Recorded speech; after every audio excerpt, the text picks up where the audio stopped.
Hi, I'm Mike Gassewitz, CEO of TriCert Financial Group. Welcome to another episode of InFocus. Today we're going to talk about the finance sector.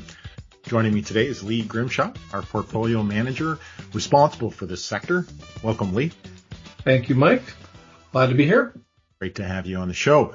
Okay, let's talk about the financial sector and basically how have our picks done from a business perspective? Yeah, so the picks overall, we've had some very solid picks in the sector, both from a bank perspective and from a general. I guess the other two concentration areas are the insurance side and the life insurance in particular, and the general. There's sort of a general finance sector which Berkshire, as an example, fits into. And they've all had great results. Berkshire just reported on the weekend, knocked it out of the park.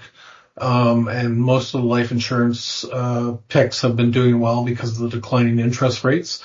And the banks generally have been performing well because of the GDP and sort of, let's call it, the miss, so to speak, in terms of the fear factor of having a recession in either Canada or the US. And so they've done generally well. Now there's a bit of a difference in geography, which I think we'll talk about, but generally speaking, across the entire sector, it was one of the hottest sectors across all the sub-indexes within both the S&P 500 and the TSX. Okay, so all good news. So let's talk about then how has the market reacted? Yeah, so in rough terms, the Canadian sector returned about a 30% ballpark return for 2024. The American sector produced about a 40% return. So there was a material difference between the two sectors, but both were highly positive. And that's largely because of the GDP results that came out of the American economy. And the fact that really when I think about, and I think this is general knowledge, that when you think about the banking sector in particular, it's a leveraged play on GDP. So what do I mean by that is that the revenues are highly correlated with nominal GDP. As that filters through a P&L statement, a profit and loss statement, you get a leveraged effect on the profits. And so in the States, they had a much more material and stronger GDP, as most people recognize. And so as a result, their numbers were better. And as a result, stocks tend to follow results. And they had a stronger quarter, a stronger year, I should say. Okay, so from a multiples perspective, let's talk about Canada versus the U.S. Like, let's say from a multiples perspective, do they track, or do the U.S. warrant a higher price, or? The U.S. right now warrants a higher price, more particularly in certain sectors, in particular the ones with the huge capital markets exposure. So they've shown tremendous growth. And that's because of the perception of deregulation that Trump will impose, which in fact he is successfully imposing upon his administration. And so that's certainly tracked. The Canadian banks are tracking. It's a bit of a tale of two tapes. The banks with the higher U.S. capital markets exposure, and in particular that's Royal, which is one of our core picks.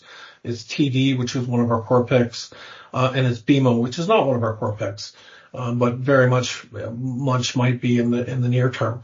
So those banks have done particularly better than the other banks within Canada. National Bank is a bit of an outlier with respect to that comment, because they've just done extremely well in a very strong Quebec-based economy. So they've actually been one of the leaders in the banking sector in Canada, and so that would be the only outlier. But they're all tracking. The Canadian banks are tracking more closely to the historical averages and trading ranges, whereas the U.S. banks, in particular Goldman Sachs, Morgan Stanley, and J.P. Morgan, are a little bit outlying with respect to their multiples. Okay.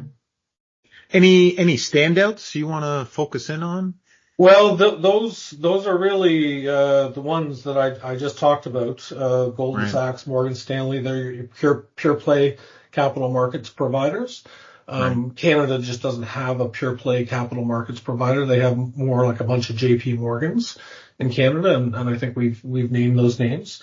But they were the real standouts. And then on the insurance side, the insurance sector, because of the hard and soft market, and I think we've talked about this in a previous podcast, they've been standouts as well. So Arthur J. Gallagher, Berkshire, both had really standout returns. And in fact, just looking at it quickly, Arthur J. Gallagher was 38%, and Lee Berkshire was roughly about 38% as well. So pretty good returns at the end of the day. Not quite as good as the finance returns, but pretty strong returns irrespectively. The other ones are actually on that point, Brookfield Asset Management, which is a private equity type of play. They had a 50% return in the Canadian context, so they were quite strong as well. And that part of that is a bit of front running with respect to the fact that they are starting to position themselves with respect to getting inclusion in some of the indices. There's mixed feedback coming back so far as to how well they've done in that exercise. But they're definitely going in that direction, and we've got a very smart management team, and I would expect them to be successful. The timing of which is maybe in question, but I think they'll eventually get there. Okay, good to hear. So looking forward, we would be remiss, I think, pretty well in every one of our podcasts that we've been recording the last few weeks. We've got to talk about Trump. Well, you've already mentioned him from a deregulation perspective, but tariffs, again, the threat's still looming. Any perspective in terms of Trump's threats of tariffs, if they're fulfilled, what that might do to the financial sector, maybe on both sides of the border?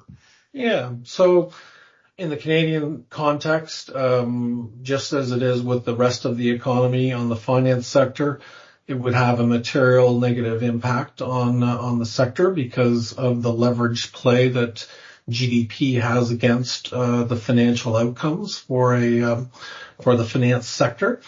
Whereas in the States, they're much more insular with respect to their concentration within the U.S. market at the end of the day. And generally, I think these tariffs, in context with all of the other elements that Trump is trying to impose, would be, I think my read on it would be relatively GDP neutral, or certainly wouldn't have the same effect on GDP as it would in Canada. So we're trying to tilt the portfolio to more of a U.S. exposure. And obviously we're tax sensitive, so we do that at a very measured pace at the end of the day, with respect to timing and with respect to magnitude. So we still are more Canadian focused because of the currency issues that are out there. But at the end of the day, that tilt towards the U.S.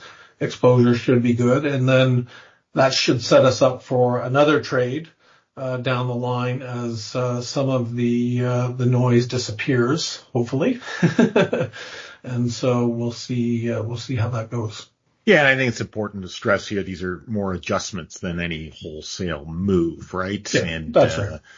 And it's so difficult to tell because even if, as we're recording this, again, the threat is looming, maybe next week, next month, and even if they come on, I mean, if we look historically what's happened, a lot of exceptions start to come back up. And again, my mantra is sanity prevails. And so, yeah, I mean, one thing we're not going to do is any whipsaw moves based on, what happens even next week or the next month. These are more just adjustments and the like. That's right. Yeah. So, so I think you're right. Sanity prevails at the end of the day. And while it probably still just the mere fact that the discussions have come up in a material way, would lead us to believe that there is going to be some effect on the Canadian economy. But I don't think at this stage it's that material unless the tariffs really come to fruition at the end of the day. So this tilt should help us. This tilt is probably positive ex-tariff or not, just because of the U.S. economy, which is performing extremely well. And so we want to capture some of that opportunity. Any other headwinds or tailwinds that you want to talk about that you're keeping an eye on? Yeah, so I think the one sort of thinking 2 innings to 3 innings out, I think there should be an opportunity to then refocus back on the Canadian banks. And when I say 2 to 3 innings, that could be over the next year or two.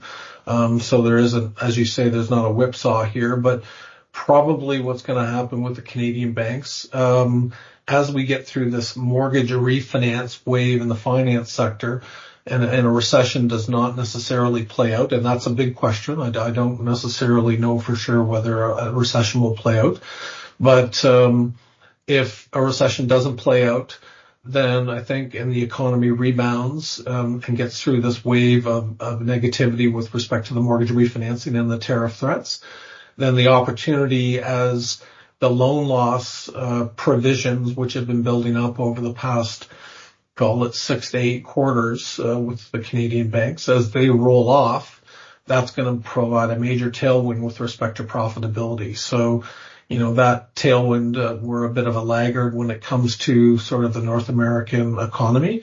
And so I think in the later innings, the Canadian sector is going to be where the opportunity prevails. Right. So that I would say would be the major tailwind at the end of the day. The rest of it is really, as I said, GDP focused and interest rate focused at the end of the day. Lee, thanks for this.